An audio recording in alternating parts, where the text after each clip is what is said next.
Následující úloha se zabývá jednorozměrným prouděním podzemní vody o volné hladině. Obecně podzemní voda proudí trojrozměrně a neustáleně v systému vzájemně propojených pórů. Horizontálně proudí voda s volnou hladinou ve dvou pásmech. V prvním pásmu je gravitační voda, jejíž pohyb způsobuje převážně tíhová síla, a ve druhém pásmu je kapilární voda, jejíž pohyb způsobuje tíhová síla a kapilární síly. Výška kapilárního pásma závisí na velikosti zrn a může dosahovat až několika desítek metrů. Rozhraní mezi jednotlivými pásmy určuje stupeň nasycení a v praxi se velmi nesnadno určuje. Proudění podzemní vody o volné hladině využíváme například u liniových staveb, například náspů, anebo u odvodňovacích staveb, třeba zářezů.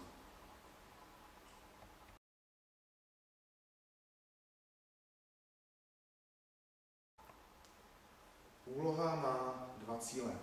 Prvním cílem je ukázat si jednotlivá pásma proudění podzemní vody s volnou hladinou a druhým cílem je porovnat měřením stanovenou hladinu gravitační vody s hladinou určenou výpočtem.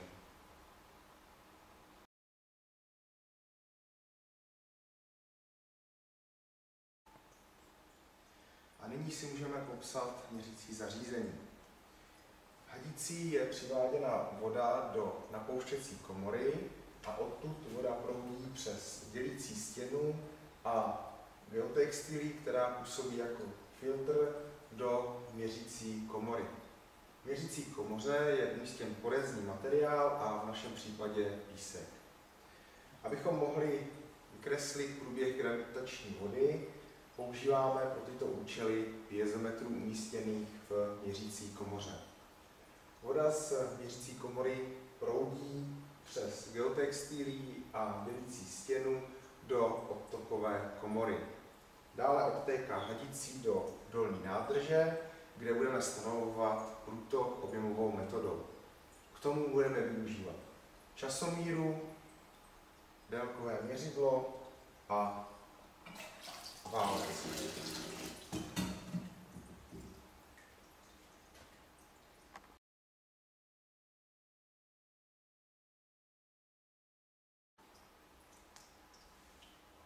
Průtok v zařízení a jednotlivé hladiny v porezním materiálu jsou již ustáleny a my si nyní můžeme ukázat rozhraní jednotlivých pásem.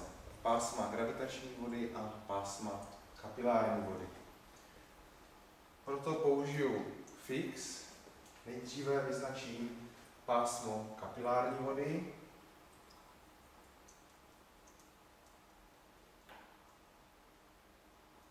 A pásmo gravitační vody.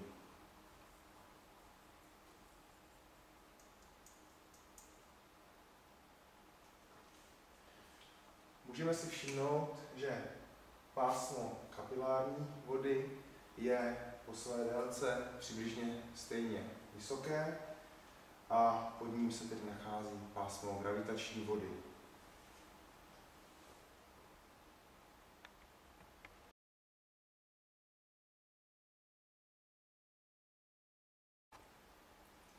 A nyní přistoupíme k vlastnímu měření na modelu.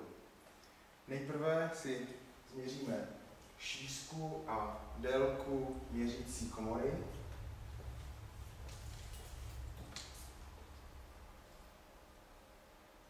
Šířka je 482 mm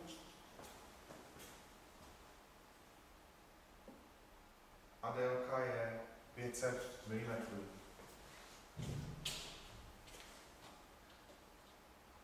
Změříme si průtok objemovou metodou, takže já budu měřit.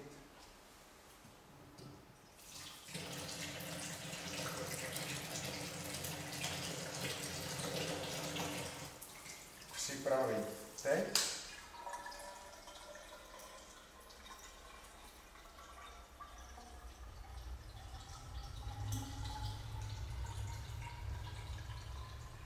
Připravit Stop.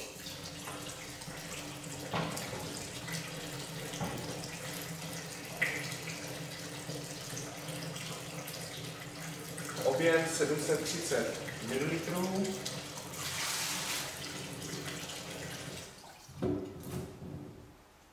Za dobu 13,3 sekund. A nyní přistoupíme k měření průběhu gravitační vody. Zde je počátek, to znamená horizontální vzdálenost 0. Výška hladiny je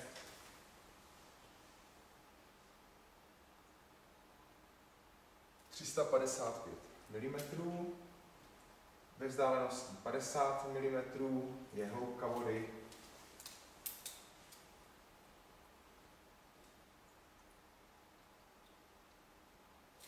352 mm.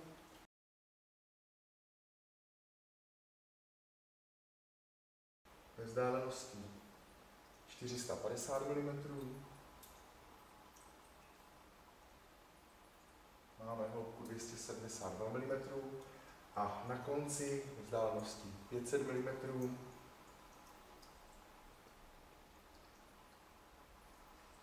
je hloubka 257 mm.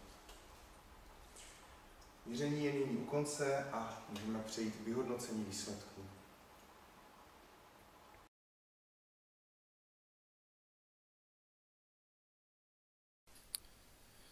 Milé děti, základní charakteristiky úlohy si zapíšeme do tabulky.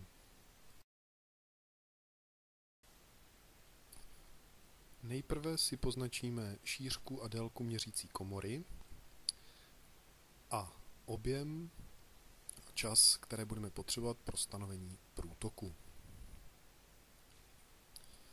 Průtok, respektive celkový průsak vzorkem, stanovíme objemovou metodou a podělením celkového průtoku